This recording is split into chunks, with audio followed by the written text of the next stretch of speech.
palabra famosa y popular ahora es disruptora, ¿verdad?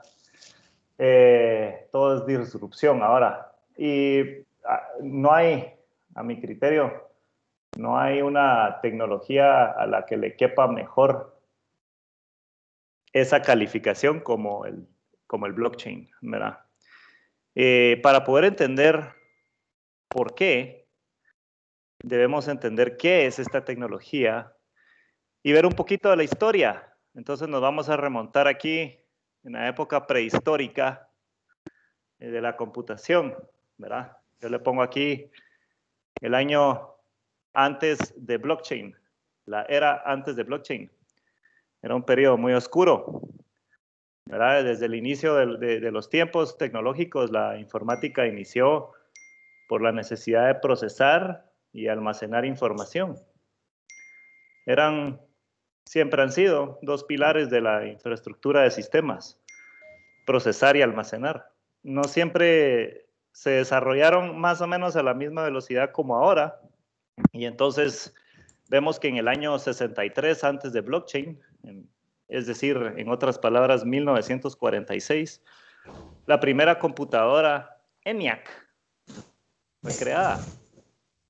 Pero esta computadora no tenía la capacidad de almacenar información todavía, eso no existía, solo procesaba, era como una calculadora.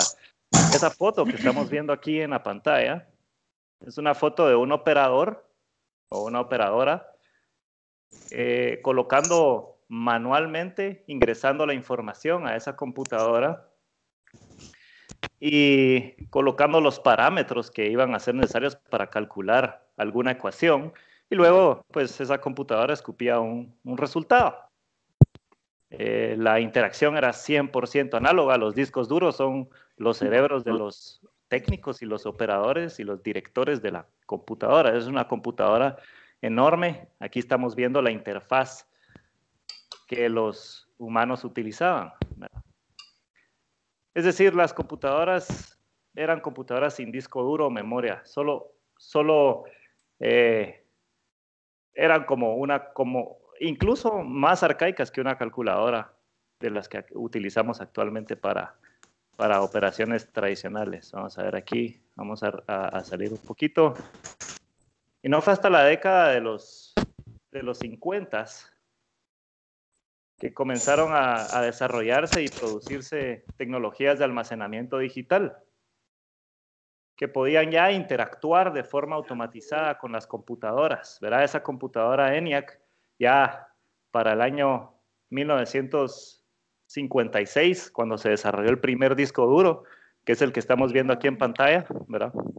Se pueden imaginar un disco duro que lo tenían que trasladar de esa manera, en donde solo se podía almacenar 3.75 megabytes de información. Y era lo más moderno en tecnología para ese año. Y no solo todos los datos de esta etapa prehistórica de la computación son impresionantes, ¿verdad? Estas máquinas que estamos viendo aquí en la fotografía, que eran mainframes de IBM, se alquilaban por alrededor de $3,500 al mes. Imagínense, eso es dinero de esa época. Para poner en perspectiva, más o menos, ustedes podríamos almacenar solo 2 fotografías que hemos tomado con un teléfono móvil en este pequeño gran disco duro, ¿verdad? Pero por lo menos ya había la capacidad de almacenamiento, entonces ya se podía empezar a procesar información y luego almacenar, y se podía extraer información de forma automática para poder procesar más rápido la información, ¿verdad? Con el desarrollo de las primeras computadoras en aquella época, mainframes ya 100% digitales, como esa, comenzamos a ver a desarrollarse la capacidad de procesar y almacenar información almacenada digitalmente. Para el año 49, antes de blockchain, Charles Bachman diseñó e inventó el primer motor de base de datos. Es decir, inventó un programa de coordinación para extraer información que estaba almacenada digitalmente y utilizarla por los programas para realizar alguna función. ¿Verdad? Antes de eso, recordemos que los humanos eran los que comunicaban esta información, como lo vimos en la computadora ENIAC.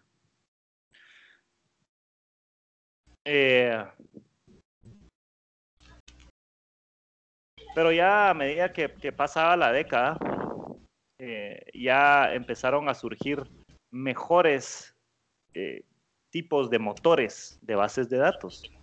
¿Ah? Al principio, las bases de datos eran un poco rústicas, eran lentas, se tenía que llevar un entrenamiento arduo para poder utilizarlas. Pero ya en el año 39, antes de blockchain, estamos hablando de 1970, Edgar Code, que es el que está aquí en la foto, famosamente trabajando para IBM, logró ya desarrollar la primera forma de base de datos moderna, ¿verdad? La primera base de datos de tablas relacionales, que aceleraba muchísimo la forma en que podíamos trabajar la informática y poder relacionar información almacenada en discos duros para poder extraerla y procesarla en un tiempo cada vez más rápido y avanzado. Entonces ya podíamos tener otro tipo de aplicaciones que se utilizaban en ellas, ¿verdad? Antes, pues en la computadora ENIAC solo podíamos meter una calculación matemática, ¿verdad? Un algoritmo matemático simple, pero ahora ya en 1970 ya podíamos procesar más de una operación al mismo tiempo y ya podíamos tener un programa o una aplicación más avanzada. Durante los siguientes 30, 40 años, las bases relacionales fueron la norma y siguen siendo utilizadas al día de hoy, siguen siendo la forma más, digamos, popular de almacenamiento de información para cualquier sistema. A medida que las computadoras fueron ampliando su capacidad, bueno, lo que pasa es que el tiempo fue pasando, ¿verdad? Y la capacidad de procesamiento se fue aumentando y la capacidad de almacenamiento también. Pero además de eso, empezamos a ver mejoras en conectividad. Y muy pronto ya el Internet estaba a la vuelta de la esquina.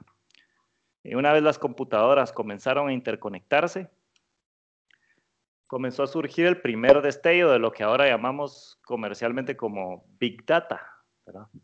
Y muy pronto las bases de datos relacionales, y aquí ya nos estamos moviendo hacia la era más moderna, que ya son solo 15 años antes de blockchain, y comenzamos a ver que las bases de datos no relacionales ya no daban la talla tampoco.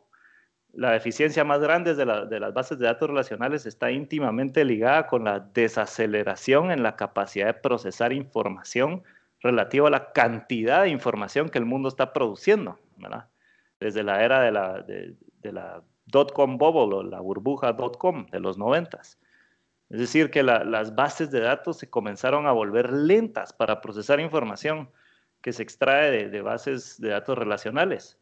Sistemas como los que todos usamos todos los días, ¿verdad? Como Facebook, Google, Twitter, LinkedIn, Amazon, no podían operar eficientemente si no fuera porque ya en la primera década del siglo XXI, por el año 2003, se comenzó a desarrollar, bueno, ya se empezó a desarrollar desde el año 1999 las ideas, pero ya a principios de la primera década del siglo XXI se empieza a desarrollar la tecnología no SQL, ¿verdad? Que es Not Only SQL.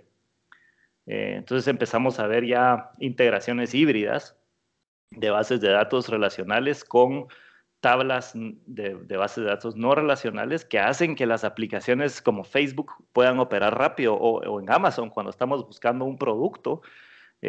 Imagínense el tamaño de la base de datos de Amazon, incontables números de artículos y vendedores, y en cuestión de segundos nosotros obtenemos un resultado de algoritmos de búsqueda y de la interacción de esas bases de datos con discos de almacenamiento, ¿verdad? para millones de personas que lo están usando al mismo tiempo. Entonces, ya para este entonces ya se ha desarrollado bastante la tecnología de almacenamiento para mejorar la eficiencia y la efectividad en el uso. Bueno, esto nos lleva al año 2009. En este año el Internet seguía avanzando rápidamente y sin tregua, ¿verdad? La tecnología de servidores seguía mejorando y volviéndose más rápida, todavía acelerando. Pero afuera de la industria tecnológica estaba sucediendo una catástrofe financiera que comenzó en Estados Unidos, pero afectó al mundo entero, la famosa recesión del 2008, ¿verdad? Y esta recesión despertó en un grupo de programadores que se conoce mejor con el seudónimo de Satoshi Nakamoto y que es integrado por personajes anónimos. Y ellos percibieron la necesidad de crear una moneda de intercambio que fuera completamente descentralizada y que no requiriera más que el Internet para poderse propagar y operar. Y así, en las brasas de una recesión económica, de la cual pues, algunos dirán que todavía no nos hemos terminado de recuperar completamente, nació la más reciente tecnología de bases de datos, el blockchain. Esto es una breve reseña. Vamos a regresar aquí a la siguiente página. Esto es una breve reseña que se expande un poco más de 6 décadas, ¿verdad? Vamos a regresar aquí. Esta línea de tiempo se expande un poquito más de 6 décadas y que hasta la fecha solo nos ha dado 3 tecnologías de bases de datos. Bases de datos relacionales, no relacionales y blockchain. O, como vamos a ver en un momentito, tecnología de contabilidad distribuida. Pero lo que quiero que saquemos de este segmento de la breve historia de la base de datos es la íntima relación que hay entre las aplicaciones o necesidades que las computadoras administran alrededor de nosotros y los repositorios de información que estas aplicaciones requieren para operar. Es decir, las bases de datos y las aplicaciones van de la mano, ¿verdad? Lo que es más, el desarrollo de la tecnología de base de datos únicamente surge de las necesidades puntuales que se generan por los cambios en la demanda que hay en el mundo para el uso de las computadoras y los servidores que están entrelazados con nuestras vidas. Es decir, no podemos hablar de Facebook, no podemos hablar de Microsoft Teams, no podemos hablar de líneas aéreas, no podemos hablar de compras en línea, del Internet en general, de la banca moderna, de sistemas de gobierno, sin hablar de bases de datos. Y estas se desarrollan según la demanda que existe para las diferentes aplicaciones y la generación de información que surge de nuestro uso de las computadoras, ¿verdad? Entonces, ¿qué es blockchain? En una oración, pues es una tecnología de base de datos, es una tecnología de almacenamiento. Esta imagen que ustedes están viendo es una imagen que está resguardada en la primera transacción de Bitcoin, famosamente cuando se publicó la base de datos del blockchain de Bitcoin. Resguardaron criptográficamente, como ya les voy a explicar en un momentito cómo funciona, pero resguardaron criptográficamente esta imagen, primero para dejar una constancia de la fecha cuando inició el blockchain, que es el 3 de enero de 2009, y aparte para dejar una constancia de por qué se estaba iniciando, ¿verdad?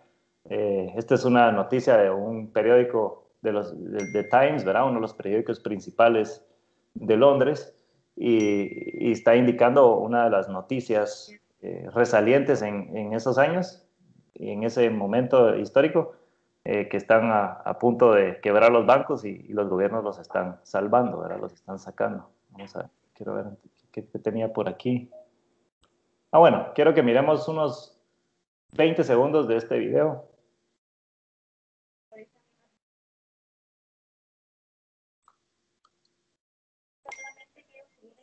What is Bitcoin? Bitcoin is the first decentralized digital currency. Bitcoins are digital coins you can send through the...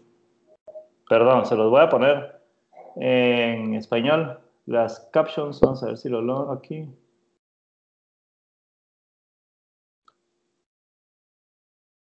No. Bueno, vamos a ver aquí. What is Bitcoin? Bitcoin is the first decentralized digital currency. Bitcoins are digital coins you can send through the internet. Compared to other alternatives, Bitcoins have a number of advantages. Bitcoins are transferred directly from person to person via the net, without going through a bank or clearinghouse.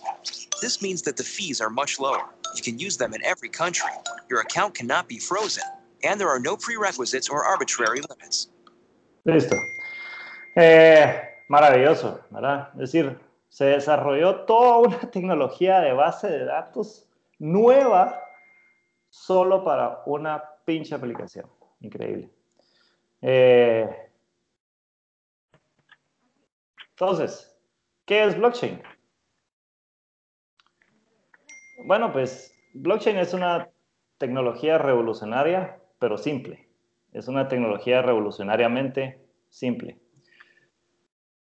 Recordando que blockchain nace con una aplicación específica en mente, que es Bitcoin, debemos adentrarnos en esta explicación sin perder de vista el contexto, ¿verdad? Bitcoin fue introducido al mundo en el 2009 con un código inicial llamado código o bloque Génesis.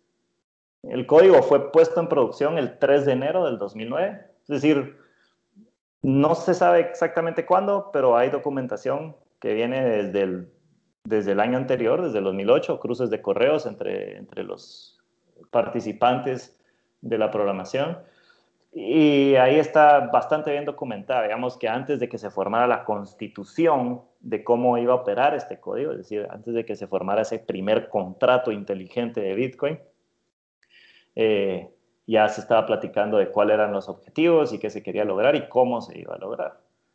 El objetivo de Bitcoin, según su constitución o su white paper, fue de crear un sistema de intercambio de valor, ¿verdad? En otras palabras, una moneda electrónica o digital que pudiera ser utilizada por cualquier persona en el mundo y que ese intercambio se pudiera prescindir de una entidad tercera de confianza.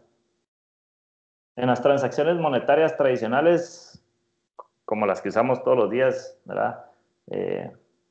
Nuestros bancos, las compañías de tarjeta de crédito, incluso el gobierno, que siempre es tercero de confianza, a quien debemos consultar, pues cuántos quetzales hay en una cuenta o cuántos quetzales quedan después de pagar la luz, o al gobierno le debemos consultar, pues cuánto valen esos quetzales. Aunque bueno, realmente como todos sabemos, ese valor realmente lo determina el mercado, ¿verdad?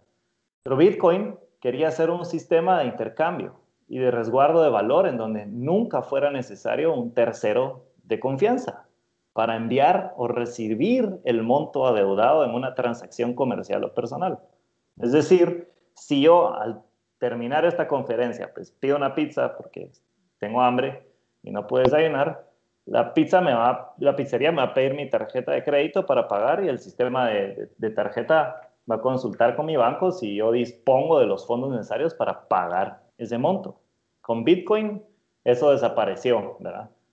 La propuesta nace de la creciente necesidad que existe en la humanidad para liberar el último monopolio universal que ha sido tomado estratégicamente por el Estado, y así lo concibieron los creadores, ¿verdad?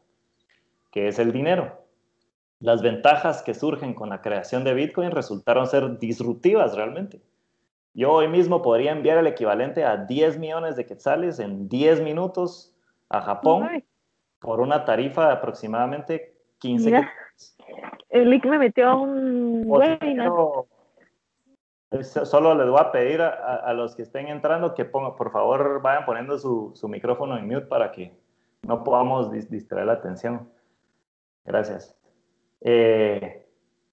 Entonces, en 10 millones, si yo quiero enviar 10 millones de quetzales de aquí a Japón, lo puedo hacer en 10 minutos por una tarifa de más o menos 15 quetzales.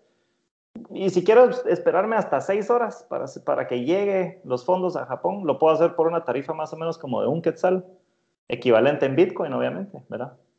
Y lo puedo hacer apachando un botón en mi teléfono, sin llenar formularios de IBE o formularios de transferencia electrónica lo puedo hacer sin permisos oficiales, en relativo anonimato. No quiere decir que todo eso sea legal, porque en realidad debería pues, de reportar ciertas cosas, lo haga por Bitcoin, lo haga por el banco, etc.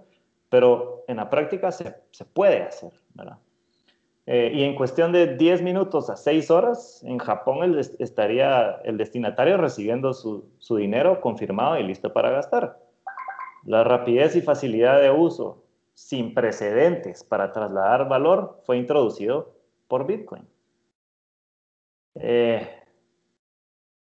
¿Qué otra ventaja me da? Por ejemplo, si yo soy demandado por personas sin escrúpulos que solo buscan hacerme daño y fabrican evidencia para que un juzgado me embargue todos mis bienes, por ejemplo, pues efectivamente me van a congelar mis cuentas bancarias, pero mi Bitcoin no se puede tocar.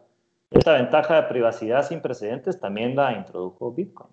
La tecnología de cifrado que tiene inmersa hace que la información en la base de datos de Bitcoin sea virtualmente inhackeable, ¿verdad? Eso es lo que hace que sea intocable.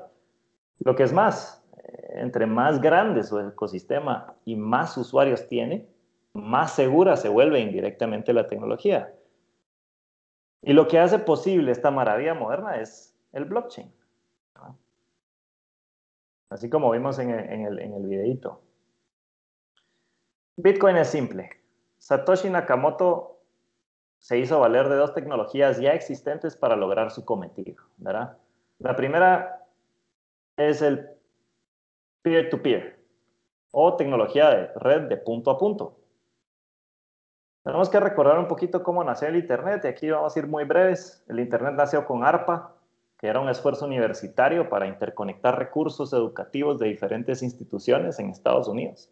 Y las conexiones se hacían de punto a punto, es decir, sin necesidad de un proveedor de ruteo intermediario. Es decir, para conectar la Universidad de California en Los Ángeles y la Universidad de Stanford, no tenían que llamar a Tigo, claro, pues para conectarse tenían que colocar unos cablecitos entre las dos universidades y listo, ya tenían compartidas sus recursos que se iban digitalizando, ¿verdad? De biblioteca y ya podían compartir ciertas cosas más rápido para investigaciones.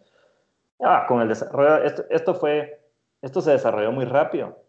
El desarrollo del Internet y su apertura al público, ya las comunicaciones entre puntos avanzaron enormemente. Ya con empresas intermediarias llevando estos cables y servicios a las casas de ciudadanos comunes y corrientes, que antes solo estaba disponible para unos pocos, la interconexión se volvió más compleja y nació realmente el Internet. El Internet se llenó súper rápido de protocolos de comunicación de todo tipo, ¿verdad? Utilizados para que nuestras computadoras y dispositivos se pudieran empezar a platicar entre sí.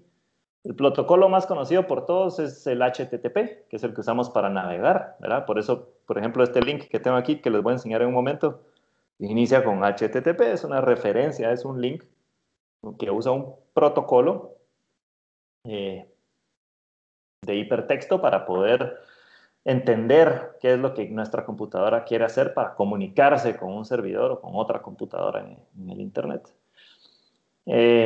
Pronto comenzaron a aparecer otros protocolos para aprovechar esta infraestructura de Internet y poder interconectar dos puntos de forma directa para el envío de cualquier tipo de comunicación y datos que pudiera ser necesario para las aplicaciones de ese entonces. Por supuesto que al descubrir esto, el mundo se enloqueció y en vez de utilizar el poder del Internet para encontrar la cura al cáncer, pues lo hemos usado para intercambiar canciones de Timbiriche y Metallica. Y eso empezó a pasar en los 90s, ¿verdad? Primero con Napster, después con LimeWire y los famosos torrents. Esta tecnología de punto a punto es uno de los pilares de inspiración necesarios para la creación del Bitcoin y del blockchain.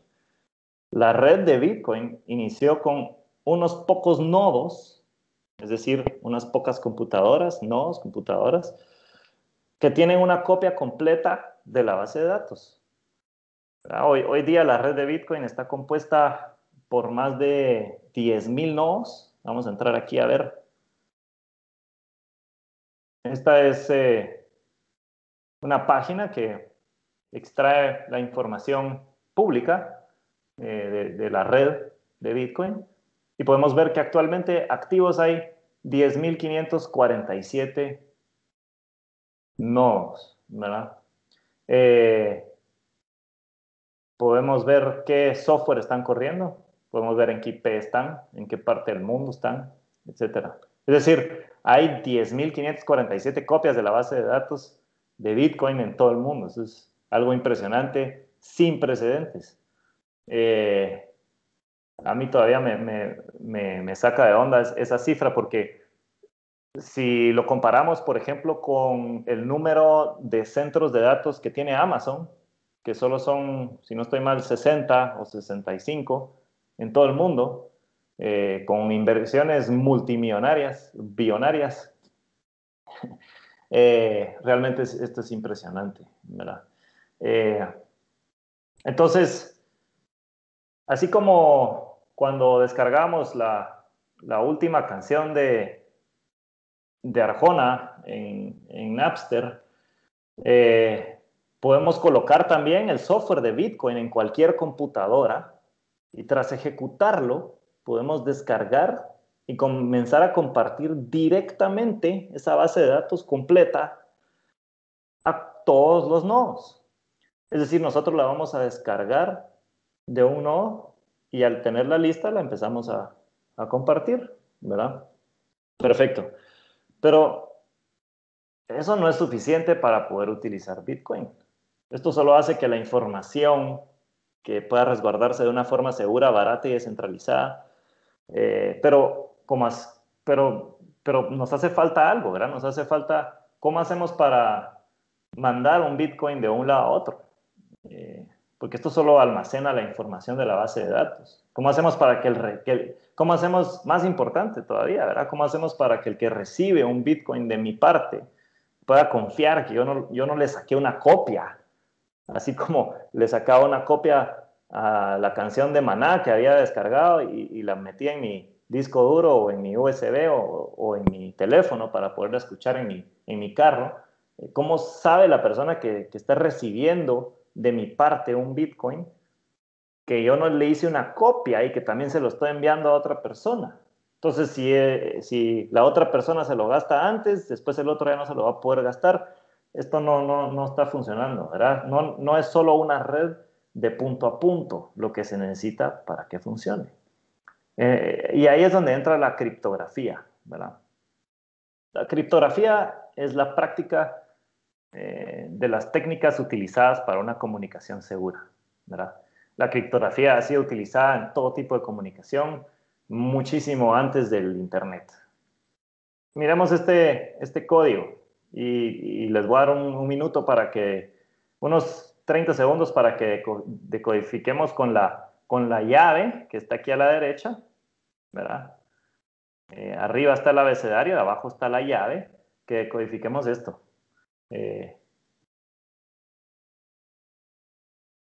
¿Verdad?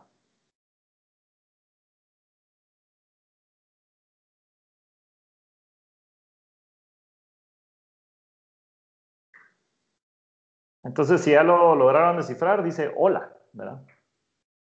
La criptografía moderna es muy similar.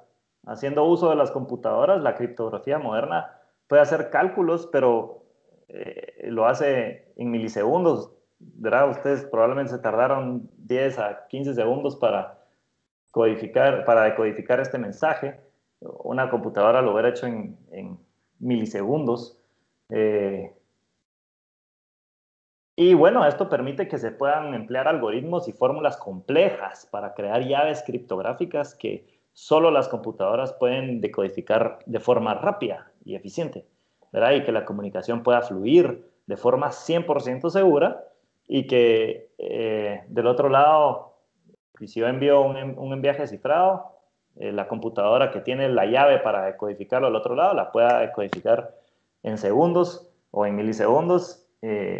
Y podamos tener bastante seguridad. Entre más capacidad de procesamiento de nuestra computadora, más seguro puede ser ese algoritmo criptográfico, ¿verdad? Esa fórmula que se utiliza para codificar y decodificar.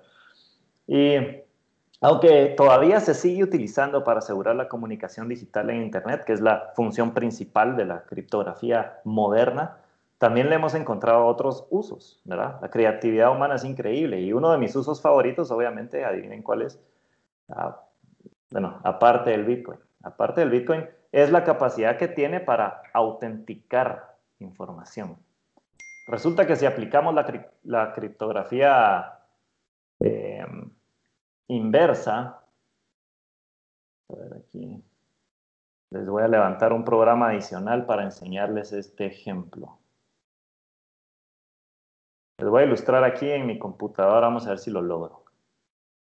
Ok. Yo tengo aquí en mi computadora un archivo. Vamos a quitar la presentación que tengo.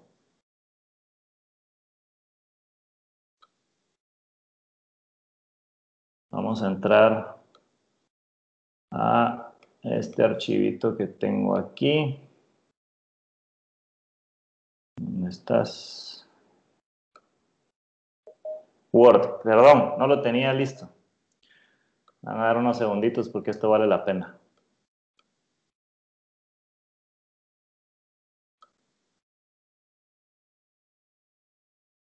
Vamos a ver. Ok. Entonces,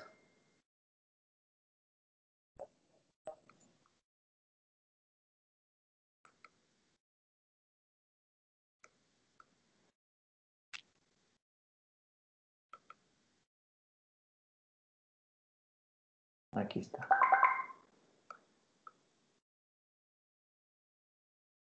Ok, aquí tengo un Word, ¿verdad? Es la canción de Luna de Shelahu.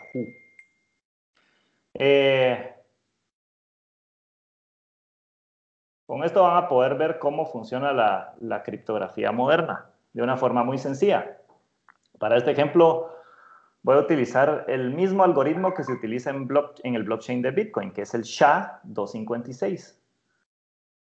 Voy a tomar este Word que ya había preparado, como se dieron cuenta, y voy a ejecutarle un comando para obtener un resultado. Les voy a volver a cambiar mi pantalla para enseñarles mi pantalla de comando. Vamos a ver un momentito aquí. Voy a ver si les puedo compartir mi pantalla completa mejor de una vez. Un segundito.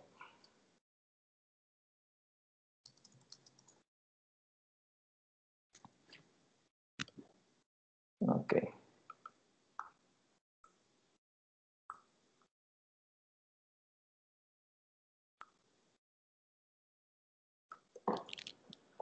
Vamos a ver dónde está esta.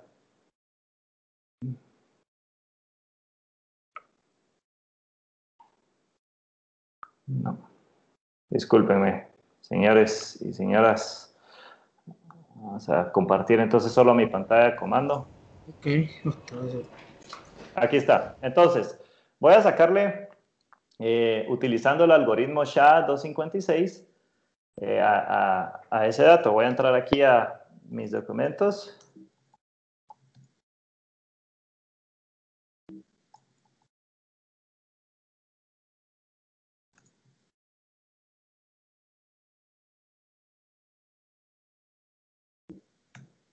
Ok.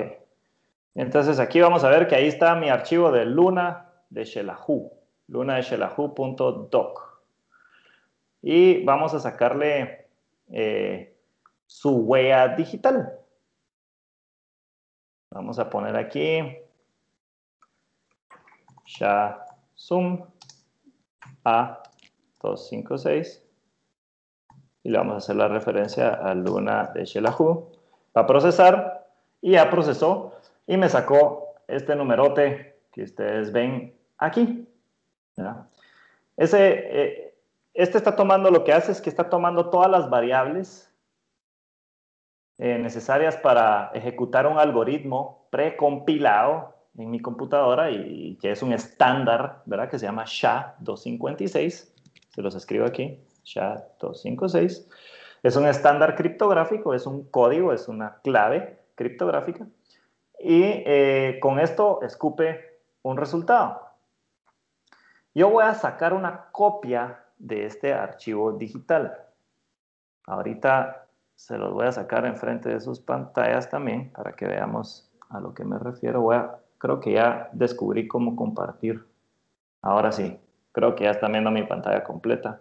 Entonces voy a entrar aquí a mi folder donde tengo esto.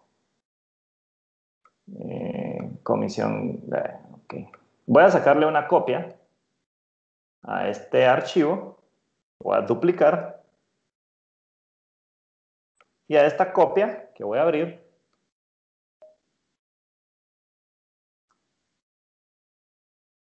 le voy a cambiar, le voy a quitar una coma. Vamos a poner aquí, te vuelves canción. Le voy a quitar esta coma y lo voy a guardar. Y lo voy a cerrar. Y ahora le voy a sacar la llave criptográfica de esto. Para que se me haga más fácil, solo le voy a cambiar el nombre aquí. Le voy a poner copy. Y ahora vamos a regresar a la vista. Voy a entrar a la vista grande para que miren en la pantalla de comando qué es lo que sucedió. Entonces ahora vamos a sacarle la huella digital al archivo copy. Si se dan cuenta, yo solo cambié una coma. Pero la huella digital es completamente distinta, ¿verdad? Voy a regresar a la presentación ahora para ir avanzando.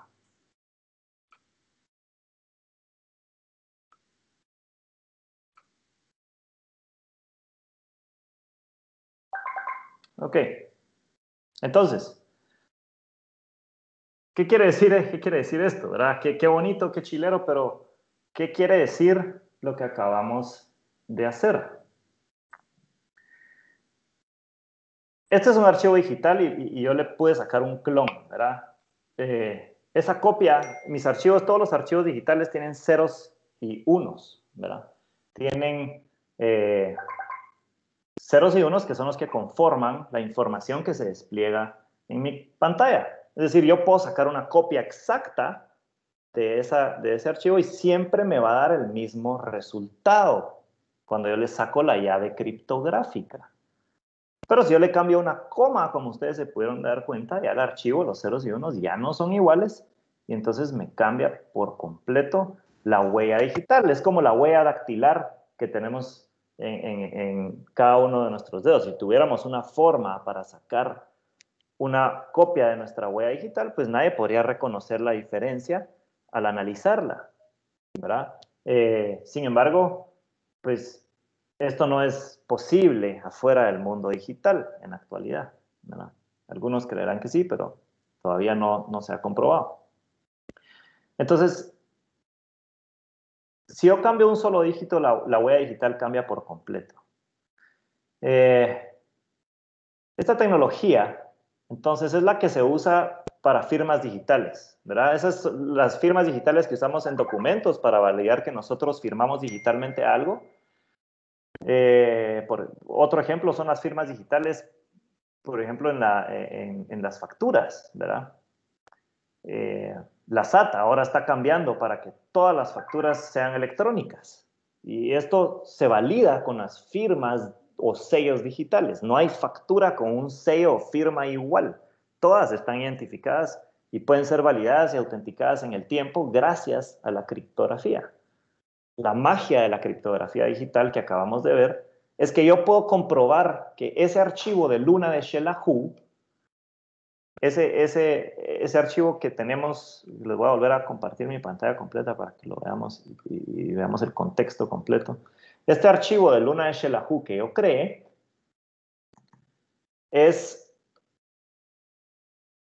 yo lo puedo guardar y en 100 años puede venir alguien en su computadora en ese entonces y puede abrir el archivo, sacarle el comando de huella digital que yo hice aquí y va a obtener exactamente el mismo resultado para poder validar que ese archivo no ha cambiado en el tiempo. Es decir, yo puedo grabar este archivo junto con su huella digital y decir, bueno, no ha sido alterado y en 100 años alguien puede revisar y puede validar que en realidad sigue siendo el mismo archivo y sigue siendo la misma información auténtica y original. Este mismo concepto es el que es utilizado en Bitcoin para resguardar las direcciones que son las que se utilizan en la contabilidad del sistema para almacenar el valor de los Bitcoin. Para poder utilizar un Bitcoin, yo debo de comprobarle a la red de nodos, yo debo de comprobarle a todos los nodos y a la minería, eso vamos a hablar por muy poquito después porque es un tema mucho más técnico. ¿Verdad? Yo tengo que comprobarle a todos los nodos que yo soy el dueño de ese valor que está resguardado en mi dirección de Bitcoin, ¿verdad? Entonces, ¿se recuerdan que iniciamos este segmento un poco complejo técnico diciendo que ¿cómo hago yo para comprobar que ese archivo digital, que es un Bitcoin, yo lo envío a Japón y la persona que lo recibe del otro lado no debe tener certeza de que yo no le hice una copia previa, ¿verdad? Entonces, la forma que lo hago es yo tengo una dirección de Bitcoin. Yo tengo una dirección, vamos a entrar aquí a otra página. A ver aquí.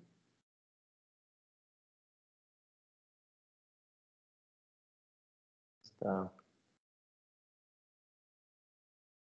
Yo tengo una dirección de Bitcoin y quiero mandar un monto, ¿verdad? Quiero mandar un Bitcoin a alguien. Vamos a entrar aquí a cualquier dirección porque toda esta información es completamente pública. Entonces, vamos a poder ver de lo que estamos hablando.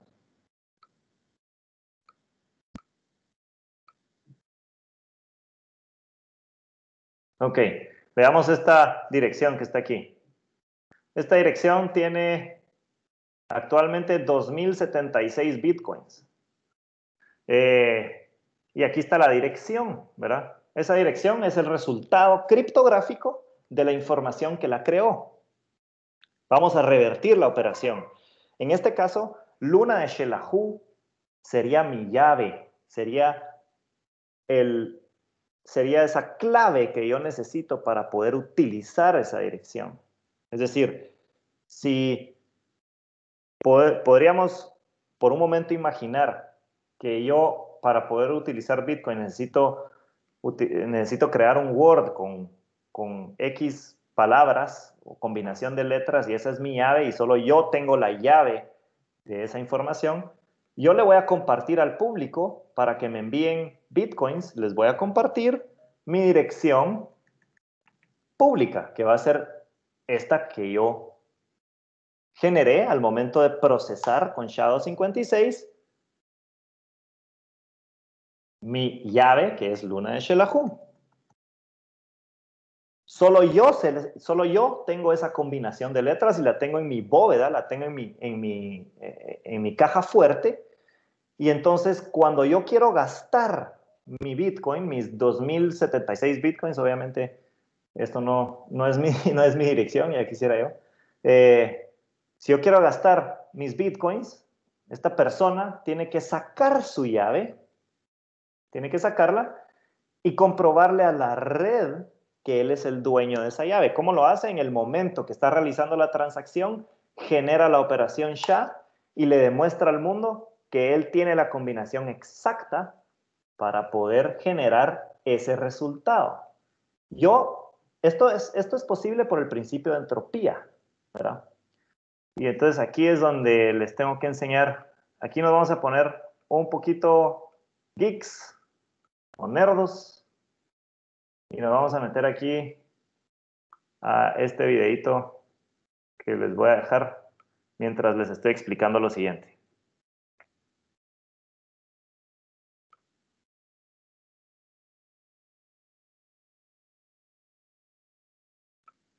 Ok. Entonces tenemos un videito aquí de humo.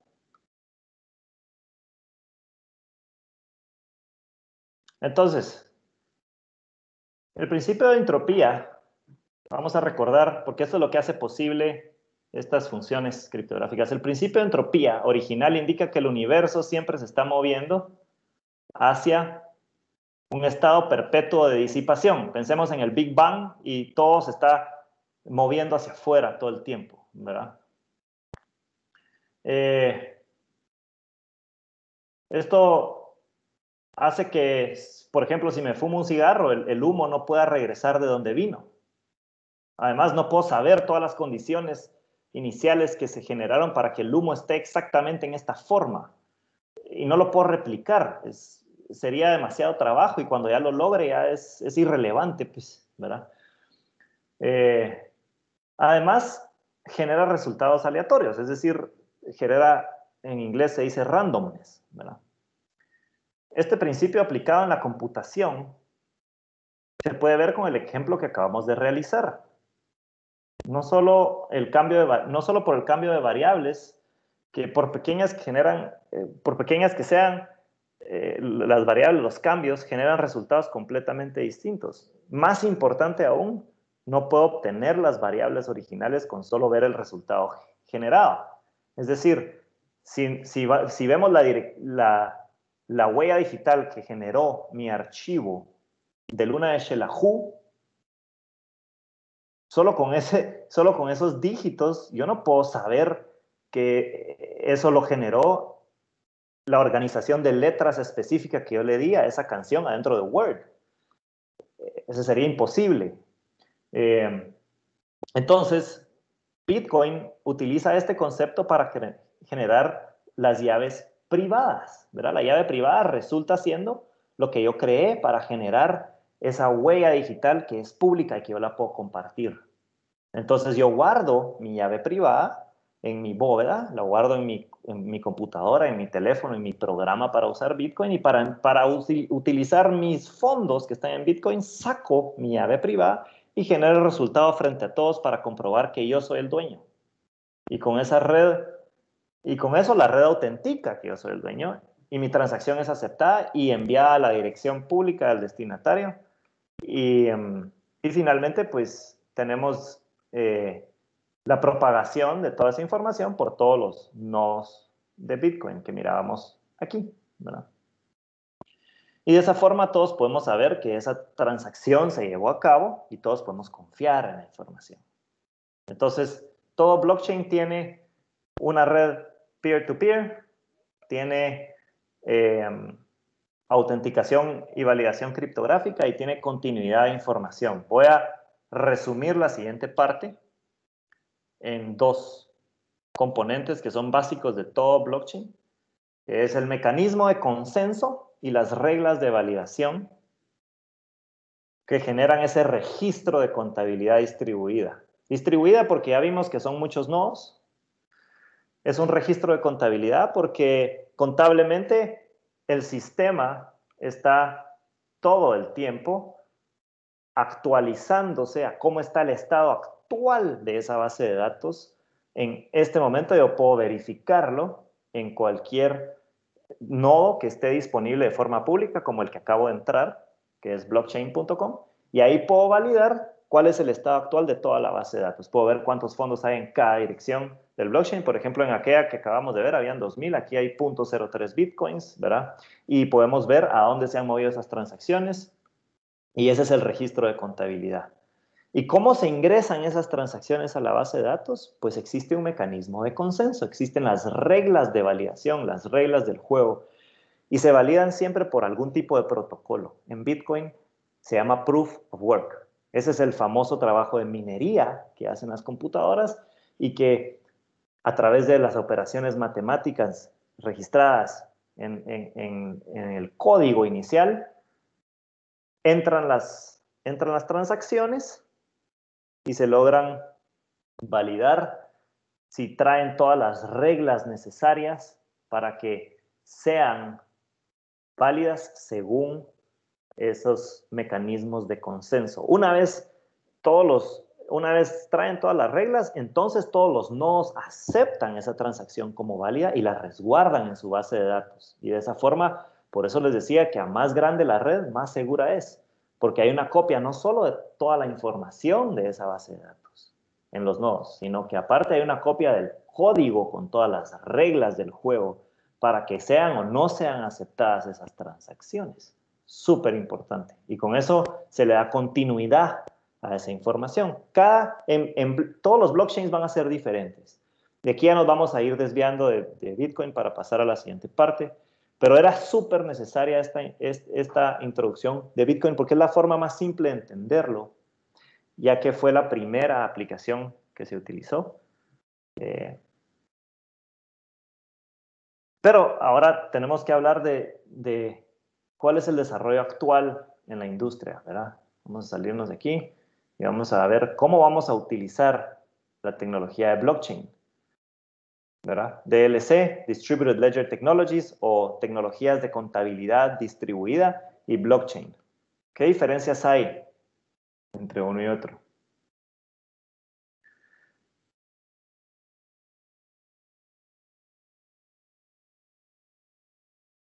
Vamos a ver. Blockchain es un tipo de TCD, ¿verdad? Tecnología de contabilidad distribuida. No es lo mismo, ¿verdad? Blockchain es un tipo, porque justo justo cuando comenzó, el mundo rápidamente se dio cuenta de la importancia que esto iba a tener para otras aplicaciones, no solo Bitcoin, ¿verdad? Sino prácticamente los expertos dicen que en 15, 20 años todo va a ser blockchain, todo va a ser de tecnología de contabilidad distribuida, todas las bases de datos van a llevar estos principios, estas características. No estamos viendo tu pantalla.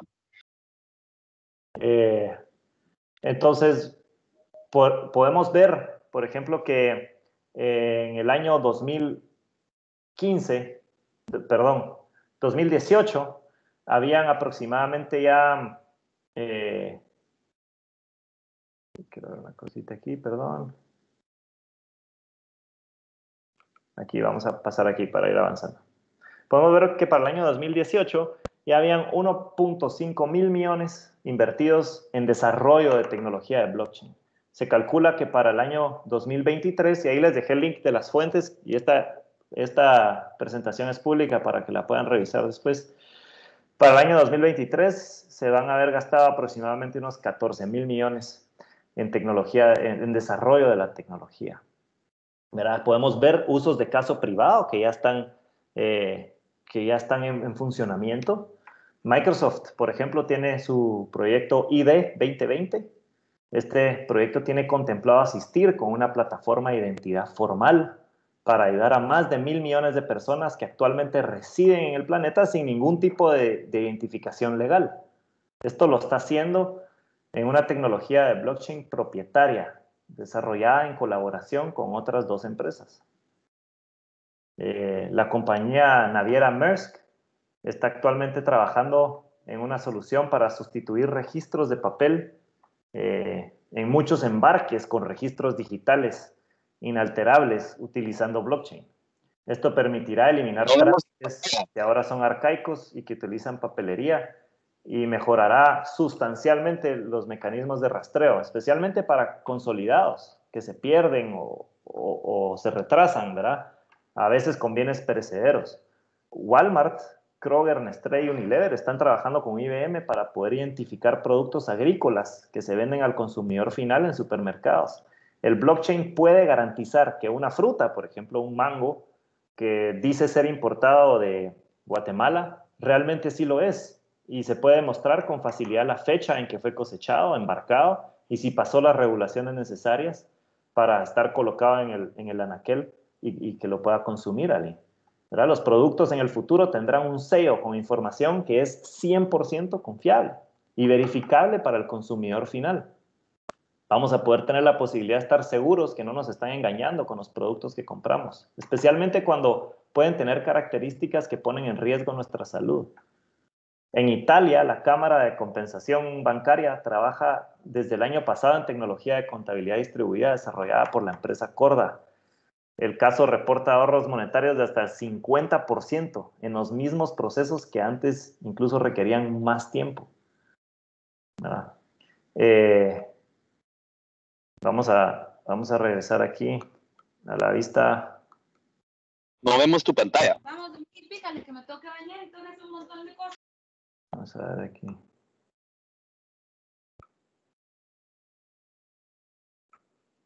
Perdón, señores.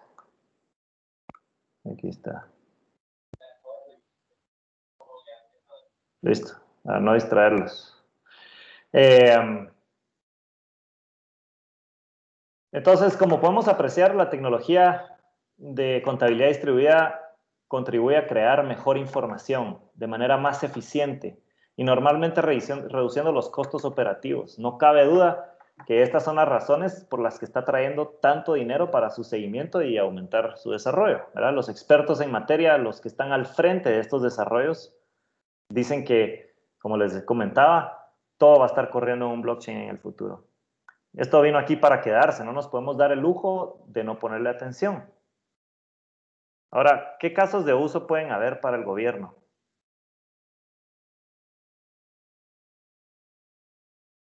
En el área pública, los avances siempre llegan un poquito más tarde, ¿verdad? Como todos saben, pero eventualmente llegan. El aparato público normalmente es más burocrático, es más lento.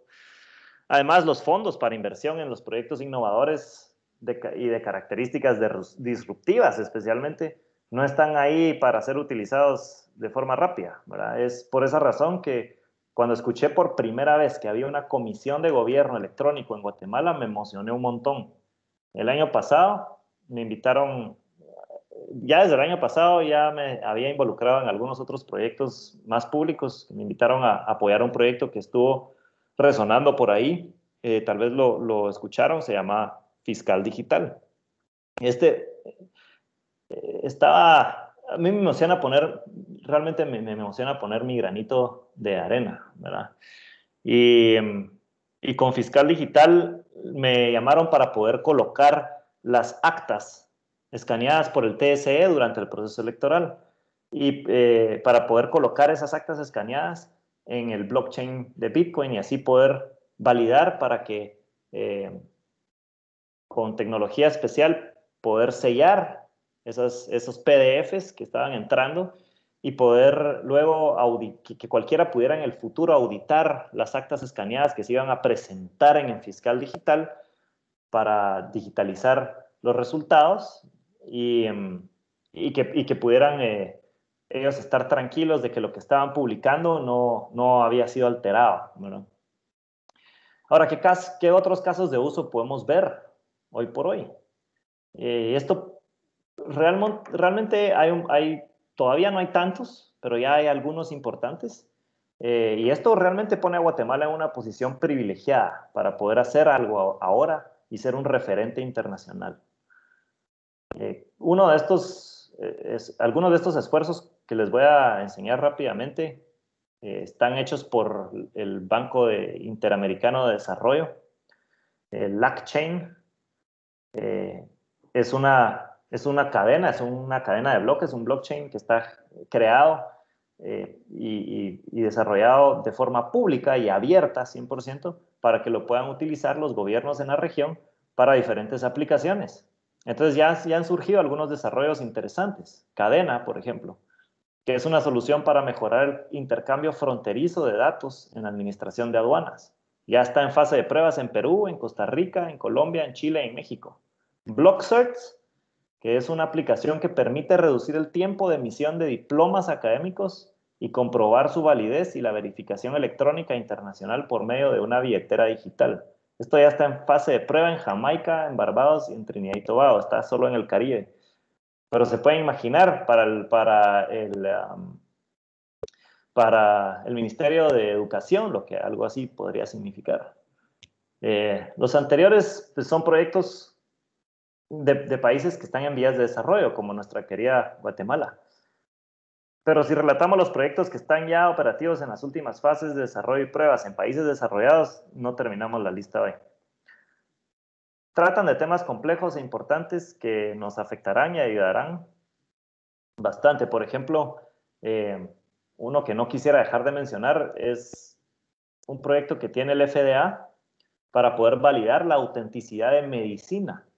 Es decir, pronto vamos a poder vivir en un mundo en donde podemos tener certeza que la medicina que vamos a tomar viene del laboratorio que su caja y su etiqueta dicen y tiene los componentes que su caja y etiqueta dicen y fue importado con el resguardo y cuidado necesario bajo la temperatura incluso necesaria que algunos medicamentos requieren. Es decir, vamos a poder tener certeza que cumplió con todos esos requisitos y estar seguros de su fecha de caducidad y que no ha habido ninguna alteración en ese producto. Y todo esto realmente solo es posible utilizando tecnologías de contabilidad distribuida.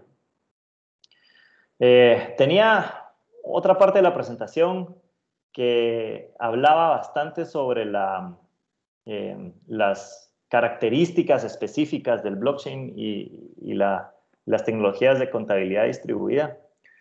Les voy a publicar mis notas para que lo puedan leer, pero como ya se nos está acabando el tiempo, no quisiera yo seguir mucho, pero quisiera, antes de dejarlos con algunas dudas, quisiera contarles pues, un poquito de cómo llegué aquí.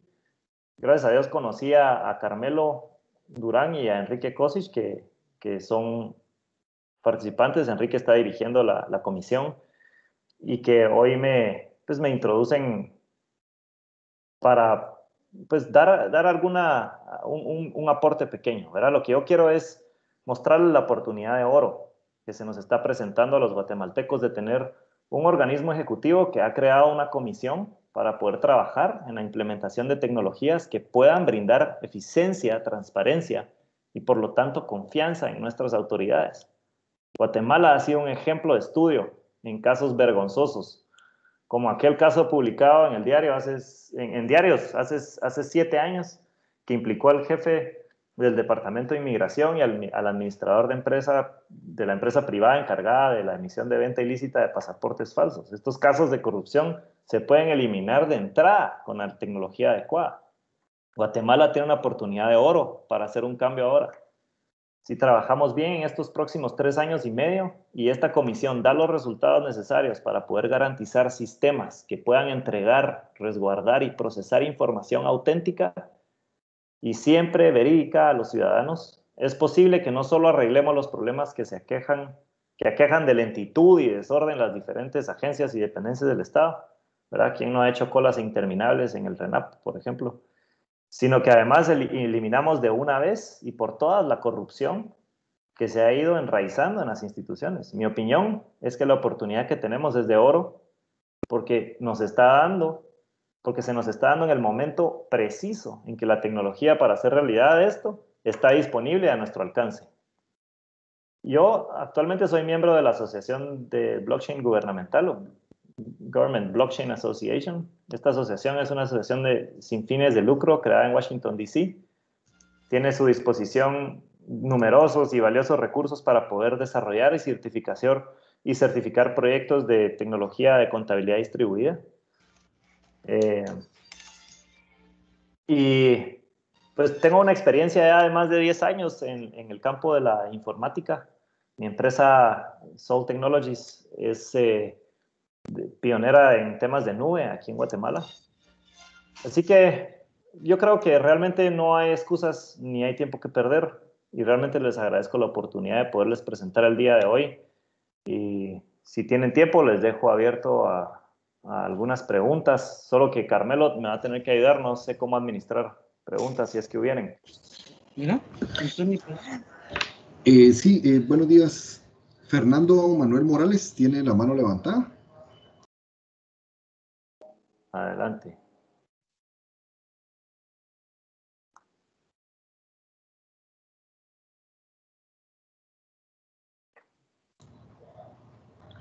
Fernando, no sé si puedes habilitar tu micrófono para poder hacer la pregunta.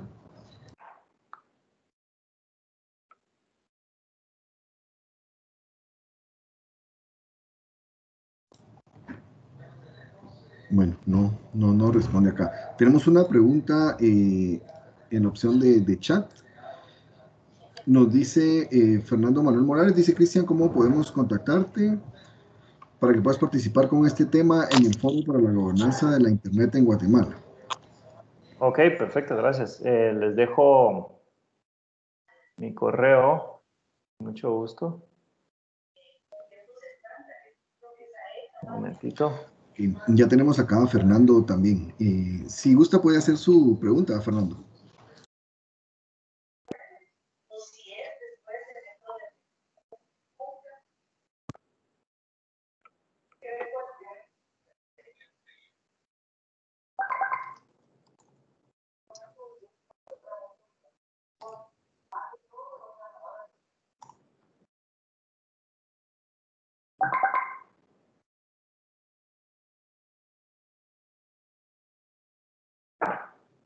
No, no se escucha. No, no se escucha. Tenemos otra pregunta acá de Omar. Dice Fernando, en el caso del gobierno, ¿cómo sería la red que autentique o valide la información? Perfecto. Qué buena pregunta. Esto es algo que hay que decidir, ¿verdad? Hay que estudiar cuáles son las alternativas que ya existen. Por ejemplo, el LabChain es una excelente alternativa que está disponible, abierta, está generada específicamente para el sector público y tiene sus mecanismos de consenso ya desarrollados y está todo en fuente abierta y se puede leer. Esa podría ser una de las formas en que se establece la red y que se establece esa transparencia para que todos sepamos cuáles son las reglas del juego y que todos podamos incluso ayudar a monitorearla como ciudadanos. Pero básicamente, ¿cómo sería la red? No lo sabemos todavía porque estamos iniciando a explorar esta posibilidad. Está ahorita solo la apertura para poder hacerlo. Entonces hay que ¿Te investigar, parece? hay que investigar. Hay mucho desarrollo todavía disponible en el mercado y hay varias opciones, ¿verdad?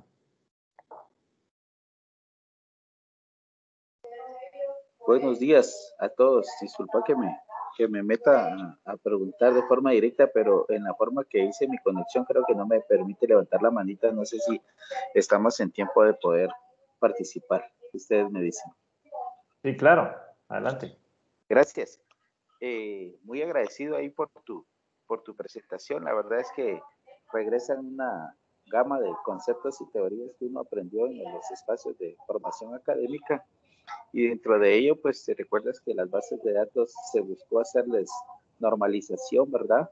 Y establecer su entidad relación. Y luego cuando ya hacemos Big Data, pues teníamos que llevarlas no normalizadas para poder hacer todos esos procesos de minería de datos.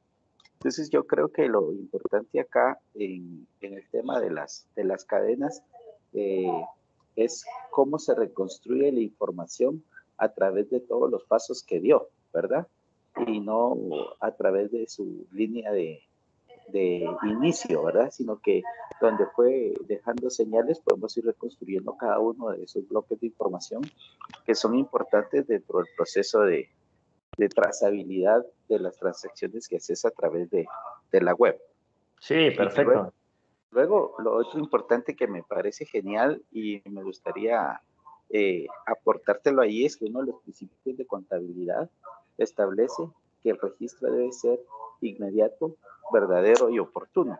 Y cuando hablamos de esa contabilidad distribuida y tenemos, llamémosle 24 horas la disposición de registros, entonces estamos cumpliendo con ese principio también que va generando garantía y seguridad dentro de las transacciones que haces a través de los procesos electrónicos de pago, llamémoslo de esa forma, ¿verdad? Sí. Entonces, sí me parece genial y voy a agradecer ahí de verdad que nos compartas esa presentación para ir retroalimentando todas esas palabras fundamentales que diste para ir entendiendo el principio y el concepto y que recordemos que nada de esto ha variado desde la identificación de los principios de la relación electrónica con la humanidad, ¿verdad? Hacer business to business, government to citizen, citizen to government, government to business to citizen, government to employee, employee to government. Todos los principios siguen manteniéndose dentro de sus principios de concepción. Entonces, genial tu aporte, te lo agradezco mucho y también a todos ahí en la comisión por este tipo de eventos que la verdad nos hacen soñar con una Guatemala mejor. Sí, pues gracias. Yo quiero aprovechar la oportunidad para mencionar un par de puntitos ahí que lastimosamente ya no pude entrar a las partes más técnicas. Algunas personas en el público también no son tan técnicas, entonces me salté esa parte aparte por el tiempo.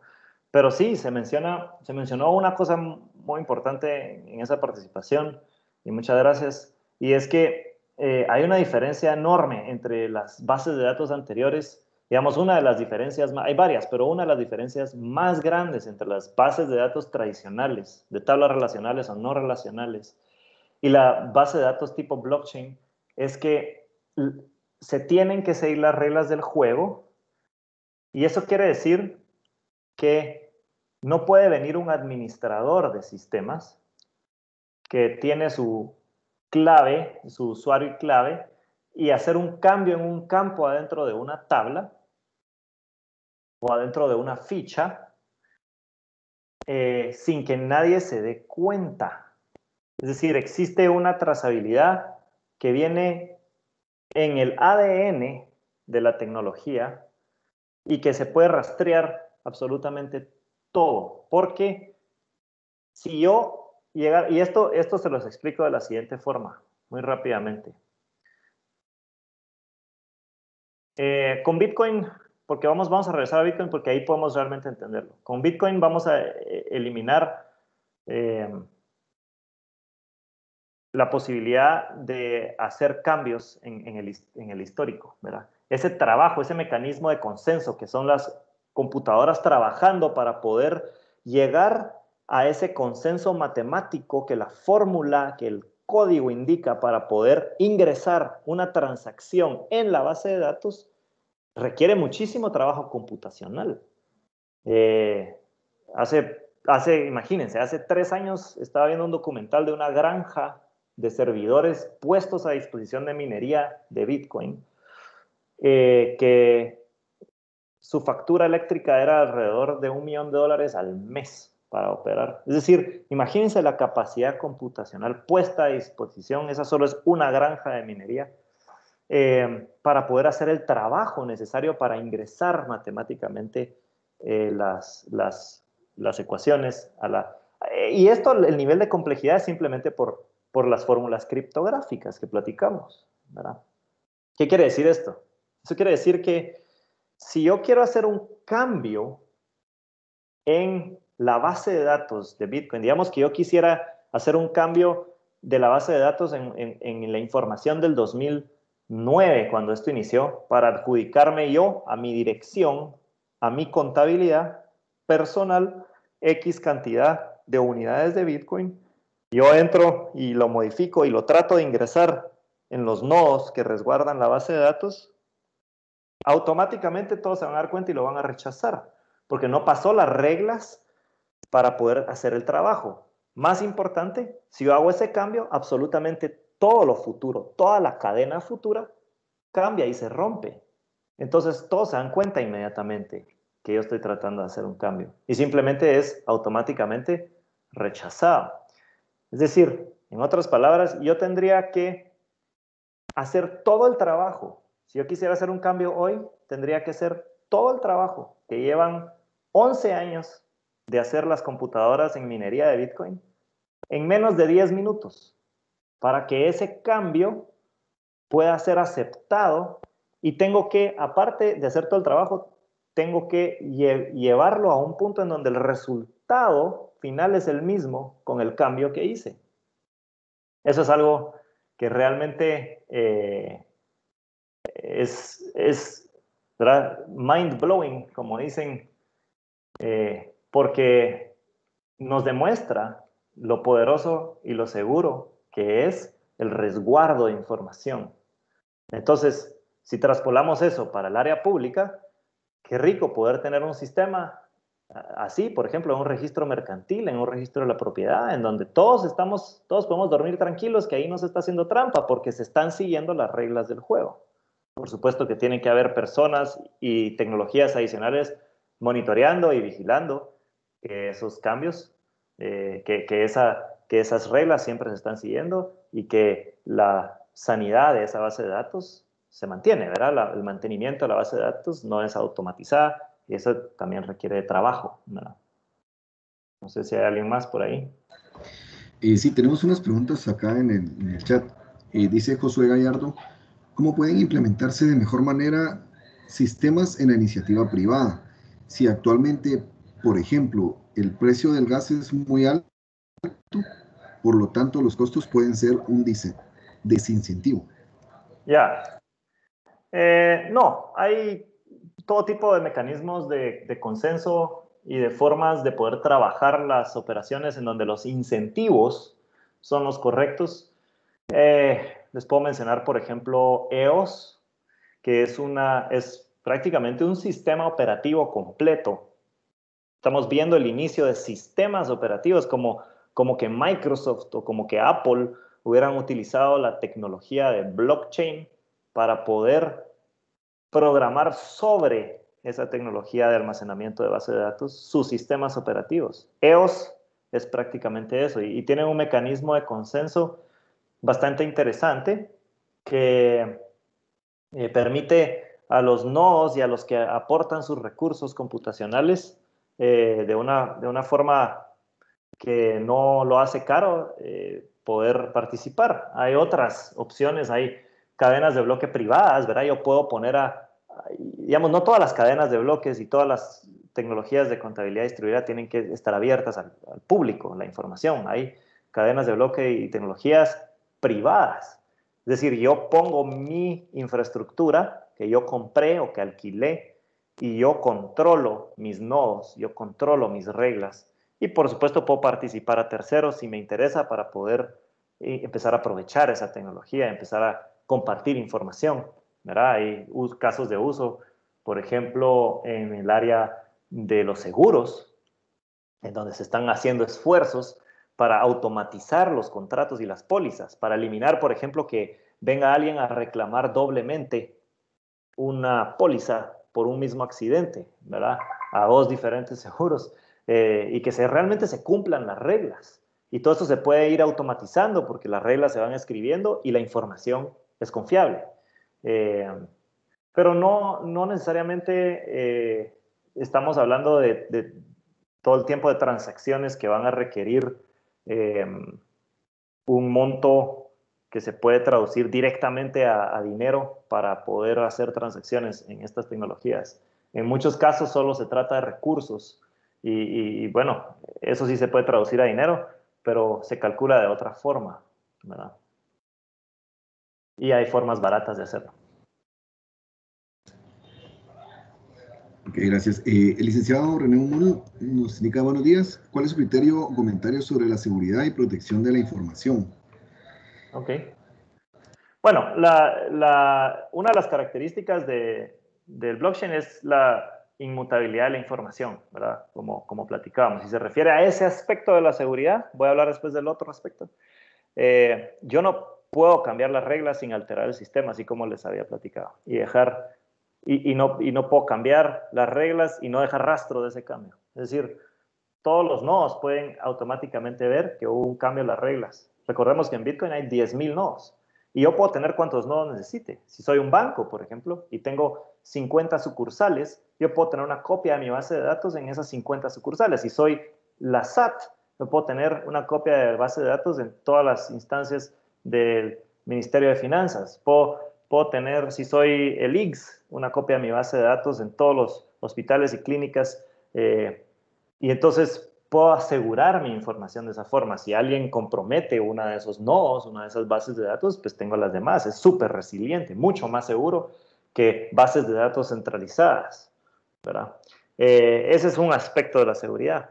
El otro aspecto de la seguridad es, bueno, siempre va a haber información pública. Si yo pongo, por ejemplo, un blockchain o una tecnología de contabilidad distribuida para operar el RENAP, por ejemplo, que tiene todos los registros ciudadanos, pues obviamente no queremos que los registros ciudadanos todos sean públicos. Eso podría generar problemas de criminalidad innecesarios. Entonces, en ese caso, yo puedo seleccionar, según esas reglas de juego, quiénes tienen acceso a ver información, pero eso no va a entorpecer el hecho que alguien pueda auditar que las reglas se están cumpliendo.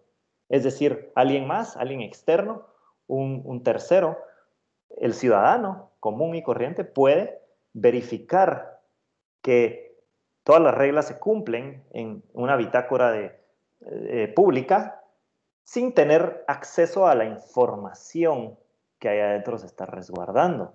Ahora, si yo quiero ir a sacar mi información, quiero sacar mi registro, quiero ver mi DPI, pues yo voy a resguardar mi llave privada o lo que sea que el sistema esté desarrollado para que yo pueda ver mi información y pueda utilizarla como yo quiera, ¿verdad? Porque es mía. Pero nos permite jugar con qué información está disponible o no. Eso lo hace posible la criptografía. Así como les expliqué, la criptografía nos permite ver una parte pública de algo que es privado y que fue generado por eso privado, pero no tengo forma matemática de poder regresar a ese original que creó esa parte pública que yo estoy viendo. Esa es la criptografía y nos permite mantener la información afuera, pero de forma privada. Y la otra es que hay blockchains 100% privados, es decir, como les decía, yo contrato mis servidores o los compro y yo mantengo mi información resguardada adentro de esos servidores con las medidas de seguridad que yo quiera, ¿verdad? Entonces, la seguridad con el blockchain tiene mucho más ventajas de lo que tiene la seguridad de una base de datos. La última es, un administrador de sistemas puede hacer un cambio en cualquier base de datos y cualquiera podría, digamos, yo estoy importando algo y no quiero pagar el arancel de eso que estoy importando para tener alguna ventaja, y yo conozco tal vez a alguien en aduanas que me puede hacer el favor, que tiene acceso a la base de datos y me puede cambiar mi póliza para que diga que es otra cosa que no es. Pues difícilmente alguien se va a dar cuenta de eso y todo va a pasar por el proceso y yo voy a poder sacar digamos, mi importación de forma tramposa, ¿verdad? Estoy seguro que el Departamento de Aduanas tiene muchas medidas de seguridad, pero en la práctica es posible hacerlo, ¿verdad? En cambio, en un blockchain simplemente no se puede porque automáticamente los monitores, los nodos, todos nos damos cuenta que alguien está tratando de hacer trampa y es inválida esa operación inmediatamente, ¿verdad? Esas son las ventajas de seguridad que nos brinda esta tecnología. Ok, muchas gracias. Fernando Manuel Morales nos indica, es necesario empezar una campaña fuerte de socialización de la cultura de blockchain en Guatemala para que las personas no se dejen engañar, pues actualmente están estafando mucho con esto. Sí, de acuerdo. Yo he visto un montón de videos de que salen gente famosa diciendo que han ganado mucho dinero. Tristemente, siempre van a haber campañas negras de este tipo que le dan un mal nombre. Por eso no nos gusta usar en la industria mucho el término blockchain, sino que hacemos la referencia a tecnología de contabilidad distribuida, que realmente abarca un poco más todo el tema. Pero sí, si se quieren informar más sobre temas de blockchain, los puedo referir hacia Ceiba.io, Ceiba.io, que es un esfuerzo local, regional. Tengo amistad con las personas que aportamos ahí, ideas y tendencias en temas de blockchain y tecnología de contabilidad distribuida, ¿verdad? Y gracias. Johnny Cordón de Migración nos indica, buenos días, muy buena presentación. Mi pregunta es la siguiente: ¿qué mecanismos implementa blockchain para evitar el lavado de dinero a través del comercio de criptomonedas? Ya, pues buena pregunta. Y gracias por participar. Yo he estado siguiendo bastante de cerca los avances en temas de lo que el gobierno quiere hacer para poder evitar lavado de dinero con esto, ¿verdad? Es complejo. En Bitcoin es fácil porque la contabilidad es 100% pública y abierta, es decir, todos podemos ver y rastrear de dónde viene. Y entonces se regulan los puntos de entrada de las personas hacia Bitcoin. Por ejemplo, si yo quiero comprar Bitcoin hoy, lo más probable es que tengo que registrarme en una plataforma en donde tengo que dar todos mis datos legales, tengo que decir cómo me llamo, mandar una fotocopia de mi identificación, tengo que pasar todas las prácticas de Know Your Customer, KYC, como un banco, ¿verdad? Exactamente igual. Y entonces al momento de ya estar ingresado en el sistema, yo puedo empezar a intercambiar. Entonces, mando mis quetzales o mis dólares a través de una transferencia bancaria, que da registro de cómo se movió el dinero hacia la casa de intercambio, y luego pues compro mi criptomoneda, ¿verdad? Y ahí queda un rastro de ese intercambio. Si alguien quiere investigar, por ejemplo, el Ministerio Público o la Intendencia de Verificación Especial de la Superintendencia de Bancos aquí en Guatemala quisiera investigar, solo tiene que entrar y llamar a esta casa de intercambio, pedir la información por los canales oficiales y le van a dar toda la información de Cristian para decirles, bueno, sí, esta persona depositó aquí en esta fecha, hizo este cambio y esta es la dirección a donde sacó su dinero, y a partir de ese momento pueden rastrear todos mis movimientos, ¿verdad? Muy simple. Hay formas de esconder, porque obviamente echa la ley, echa la trampa, y el mercado se inventa formas de esconder babosadas. Pero he visto muchos análisis muy interesantes de esto, y el más reciente que vi está hecho por una compañía que se llama Chainalysis, que se dedica y tiene algoritmos especialmente diseñados para ver todo lo que pasa en el blockchain de Bitcoin y en otros blockchains públicos, y encontró que menos del 1% de las transacciones en Bitcoin son de cosas ilegales. Es decir, el volumen de lo que se está utilizando para cuestiones no legítimas es muy bajo, ¿verdad? Entonces no es algo que realmente preocupa, pero sí es algo que hay que ponerle atención.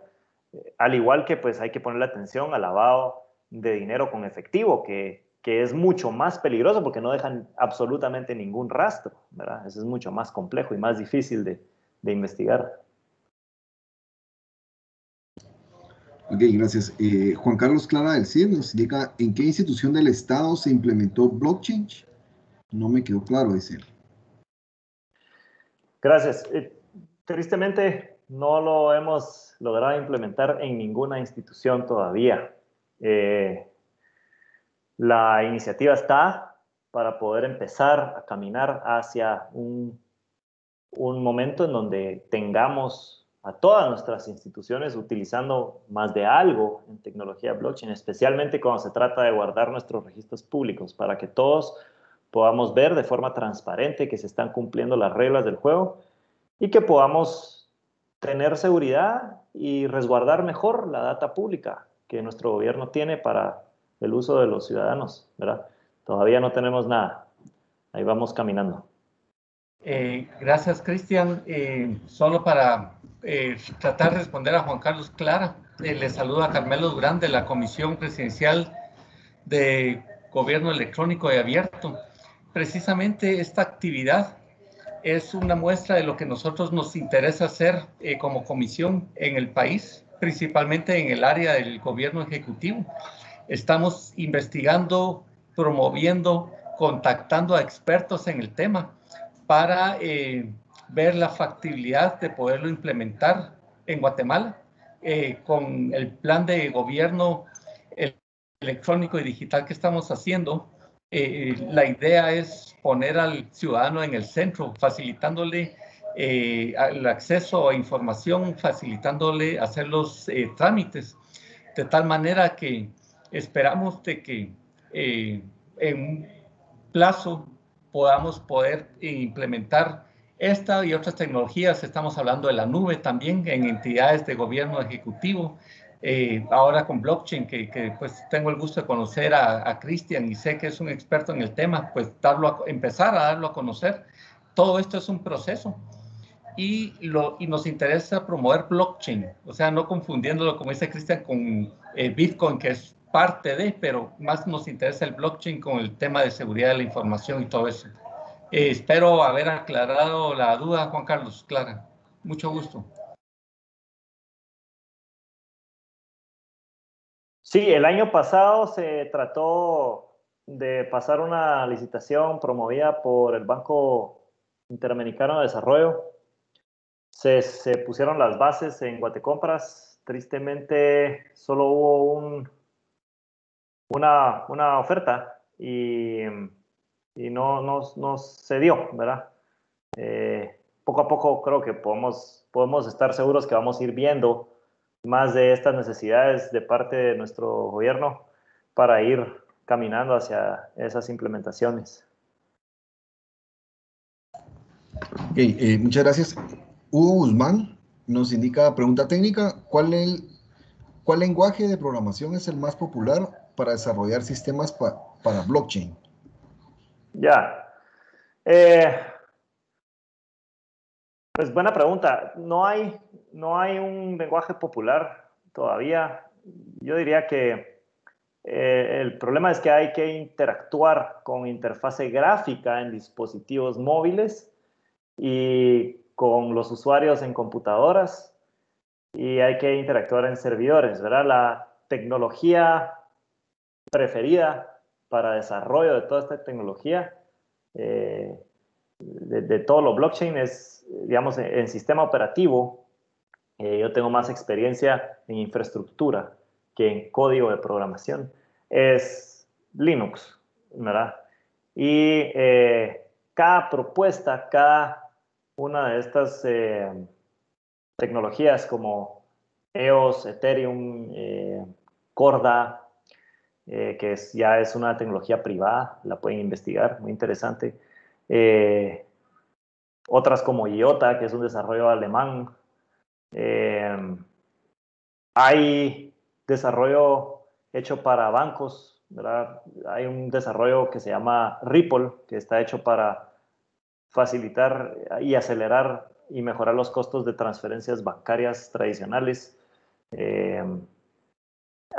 Todos estos van a tener un código para interactuar distinto y un lenguaje que va a ser completamente distinto. Entonces, lo que hay que pensar es que para los programadores que están allá afuera y la gente interesada en buscar cómo aportar o empezar a desarrollar algo para este tipo de soluciones, hay que investigar cada una de estas tecnologías dependiendo qué es lo que están buscando y buscar, y a partir de la que escojan, entonces ver qué recursos hay disponibles para desarrollar y programar, incluyendo lenguaje y capacidad de interacción con otras cadenas de bloques o otras tecnologías de base de datos. Pero, digamos, el campo es enorme y cada vez está creciendo más.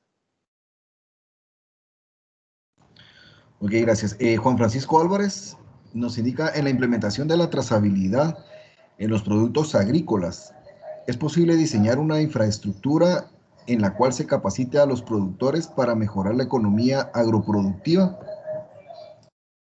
Sí, claro. Bueno, esta es solo mi opinión personal. Yo creo que esto va a ir surgiendo naturalmente porque lo va a demandar el consumidor en los países desarrollados primero, ¿verdad? A medida que empiecen a aparecer los frutos de la aplicación de esta tecnología. Como les decía, imagínense ustedes poder ir a la farmacia, o vámonos más cerca. Imagínense ustedes poder ir, tal vez algunos de aquí han fumado cigarros en alguna etapa de su vida y van a la tiendita de la esquina y piden un cigarro. ¿Y cómo sabemos que ese cigarro no es de una cajetilla falsificada e importada de forma anómala, ¿verdad? Pues la única forma que tenemos ahorita es confiando en la persona que nos lo está vendiendo. Pero ya con el blockchain vamos a poder tener esa trazabilidad, que podemos agarrar nuestro celular y verificar el código que está impreso en la etiqueta y podemos estar seguros de que viene de una fuente original y que realmente es lo que dice ser. Es decir, todo esto va a ir revolucionando a tal punto que los productores, incluso el sector agrícola, pues no veo por qué pueda ser diferente, va a tener que adaptarse y empezar a utilizar esta tecnología para poder ir certificando sus procesos, o se van a quedar atrás en el mercado, así de simple, ¿verdad? También puedo ver que en el futuro pues los gobiernos empiecen a hacer presión y a generar las reglas para que esto se vaya volviendo una norma, ¿verdad? Actualmente pues como está en desarrollo, primero vamos a ver que esta tecnología la va a empezar a adoptar las compañías grandes, ¿verdad? Estamos viendo ya líneas aéreas o supermercados a nivel internacional, como les mencionaba Walmart, o compañías de tecnología, Microsoft, que ya están empezando a adoptar aplicaciones con el uso de blockchain. Pero con el tiempo, pues por economía de escala, los costos van a ir bajando y vamos a ver que todos se van a querer empezar a mover. Así como todos ahora quieren tener su página para vender en línea, obviamente, de forma natural, ¿verdad?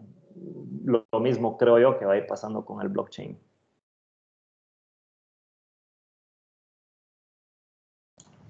Muchas gracias. Juan Carlos Clara nos hace solamente un comentario. El año pasado quisimos implementar, pero se cayó la licitación. Lo queríamos implementar en Guatecompras. Sí, sí, ya mencioné eso precisamente. Lástima, yo creo que si todos hacemos un esfuerzo y lo pedimos, vamos a tener licitaciones de esto muy pronto, espero yo. Claro, dice, excelente iniciativa. Carlos Eduardo Barrera también nos indica, incorporar la cadena de bloques es un proceso de alta demanda. Por ejemplo, registro de aprobación de un documento presupuestario. ¿No afectaría en rendimiento a la prueba de trabajo o es más veloz ahora? No, al revés. Les voy a dar un ejemplo. Si ustedes han usado banca electrónica aquí en Guatemala, seguro se han dado cuenta que después de las 10 de la noche, esta transacción ya no está disponible o no puedo ni siquiera ver el saldo en algunos portales o ¿verdad? No puedo ver el historial, no puedo ni mandar una pinche transferencia adentro del mismo banco. Se me olvidó pagar mi tarjeta de crédito a tiempo y ya no puedo ni siquiera hacer eso. Y estamos en el siglo XXI. ¿Qué está sucediendo detrás de las cortinas? Pues simple. Los bancos necesitan consolidar la información de todas sus bases de datos que están regadas por sus sucursales y entonces automáticamente apagan todos los sistemas a las 10 de la noche para que las bases de datos empiecen a entrar en esa consolidación y puedan llevarse a cabo todos los mecanismos, por supuesto ya automatizados, para que se consolide toda esa información y que todas las bases de datos estén unificadas para que el día siguiente todo empiece a operar nuevamente. Entonces ya a las 3, 4 de la mañana nos habilitan otra vez el sistema y vuelve a funcionar. Pero eso no es así en Estados Unidos, no es así en países desarrollados que tienen costos mucho más grandes. Y obviamente no es así porque sus economías de escala son también mucho más grandes. Es decir, hay más gente que deposita en esos bancos. Por ejemplo, no sé, Bank of America. Uno entra al portal y ese no se paga en ningún momento. Es 24/7. Yo puedo hacer transacciones todo el día cuando yo quiera. Eso es algo más propio del siglo XXI. Eso no se hace actualmente aquí en Guatemala porque los costos de poder implementar tecnología que supera las capacidades que se requieren para poder tener todo consolidado en tiempo real es muy cara. Entonces simplemente los bancos aquí no lo quieren hacer, no lo justifican probablemente. El blockchain ayuda a eliminar esa barrera, hace posible que las transacciones se hagan mucho más rápido, que sean más eficientes porque se requiere menos mantenimiento. Obviamente tenemos que establecer bien las reglas para que todo eso se haga, tiene que haber un desarrollo previo de la cadena que vamos a utilizar.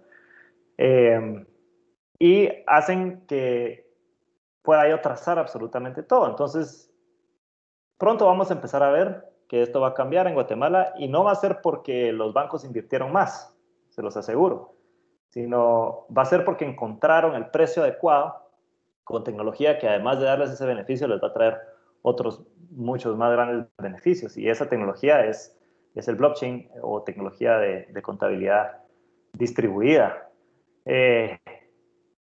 Existe como el mito, el mal concepto de que la tecnología de blockchain hace que todo sea más caro, porque han habido un montón de reportes de cuánto cuesta la minería para Bitcoin en específico. Y sí, ese es solo un ejemplo de todas las diferentes soluciones y aplicaciones que hay allá afuera ya trabajando en blockchain, ¿verdad? El Bitcoin resulta relativamente caro para el trabajo que se hace. Relativo porque si nos ponemos a pensar como están pensando los que están aportando esos recursos, ellos piensan que el precio de Bitcoin va a llegar arriba de 100 millones por unidad de dólares en menos de 5 años. Entonces, realmente lo que están gastando ahorita lo van a recuperar con creces en poco tiempo, ¿verdad? Entonces, todo es una cuestión de costo-beneficio, pero en la mayoría de casos, el beneficio resulta ser muchísimo, muchísimo más de lo que es el costo, ¿no? Ok, muchas gracias. Fernando Manuel Morales nos indica, en temas de educación, ¿tendrías algún ejemplo de cómo podríamos incorporar la tecnología de blockchain? En temas de, perdón. En temas de educación. Sí, claro. Justamente en la presentación les hablé de la propuesta, de una de las propuestas que existen ya de uso, que ya está desarrollada, de hecho, por el Banco Interamericano de Desarrollo y que ya está en funcionamiento en 3 países caribeños. Esto se llama BlockCerts. Les voy a pegar aquí, vamos a ver el link. Pero BlockCerts es un esfuerzo que está haciendo el gobierno de Jamaica, Barbados y Trinidad y Tobago para poder certificar diplomas académicos en el blockchain del Banco Interamericano, que se llama LACchain.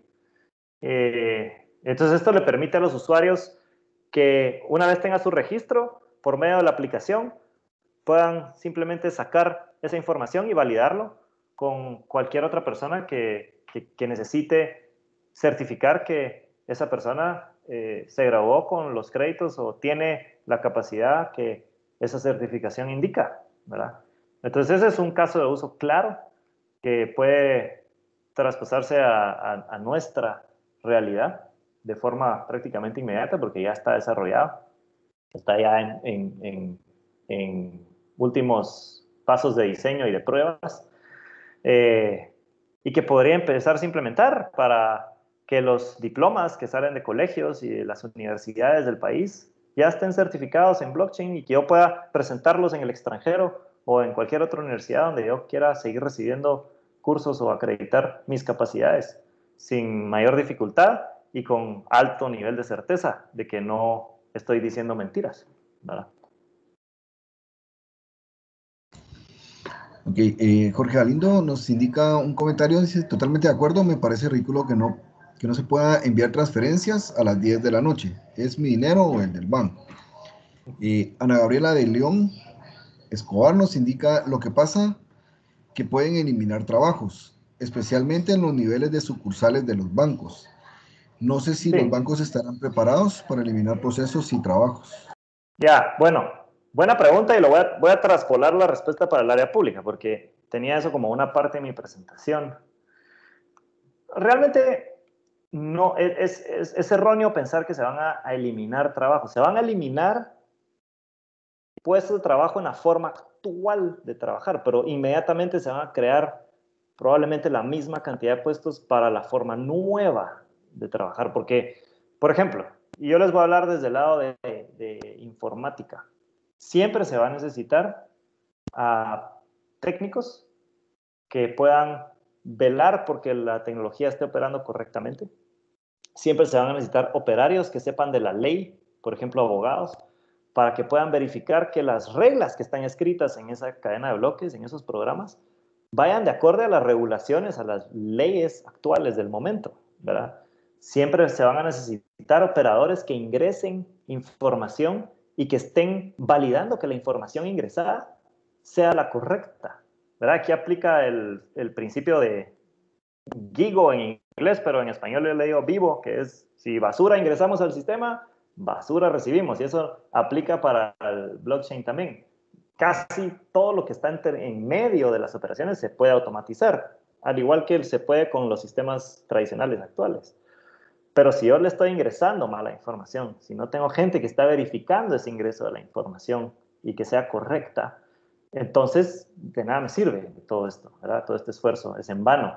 Entonces, a la par de toda la tecnología que mueve el blockchain, vamos a ver tecnologías adicionales que se van a ir pegando. Entonces, por ejemplo, para que yo pueda verificar que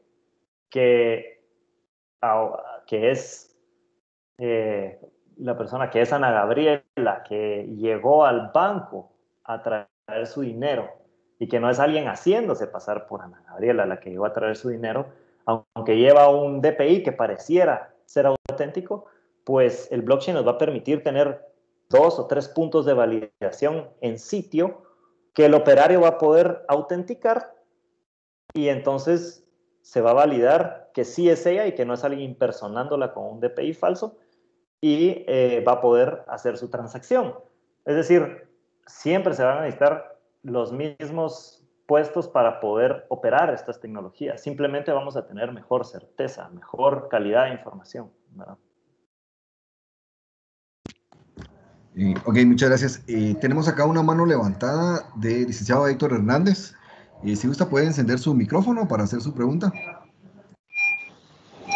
Muchas gracias, Daniel. Yo ahorita estoy llevando a cabo un proyecto de trámites en línea para el Estado y nos estamos enfrentando con una situación en donde el ciudadano que necesite registrarse a la plataforma, pues le estamos solicitando cierta información. El ideal sería que nosotros pudiéramos validar esa información hacia RENAP y esa información nos devolviera RENAP diciéndonos que efectivamente es la persona quien está detrás del teclado. Ahorita, digamos, poder contar con ese servicio web no es posible, derivado de una negociación que se tiene que llevar con RENAP y de alguna forma ver si ellos pues nos dan acceso a este servicio web. Entonces, nosotros queremos salir con esa herramienta y queremos tener cierto grado de certeza de que la persona que se está registrando es quien efectivamente es.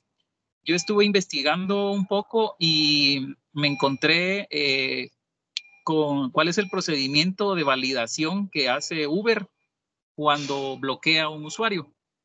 Y encontré varios mecanismos en donde efectivamente se puede detectar si la persona es quien dice ser.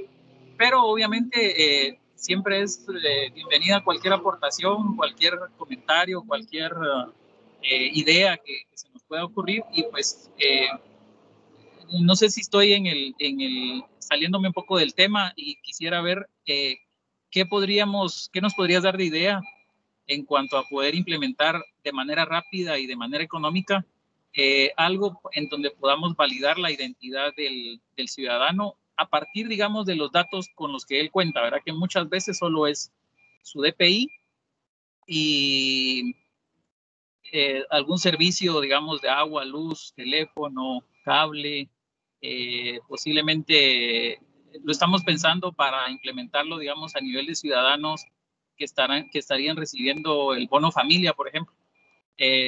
Son personas de escasos recursos en donde pues muchas veces no tienen acceso incluso ni a un celular posiblemente, ¿verdad? Esa es mi pregunta. Muchas gracias.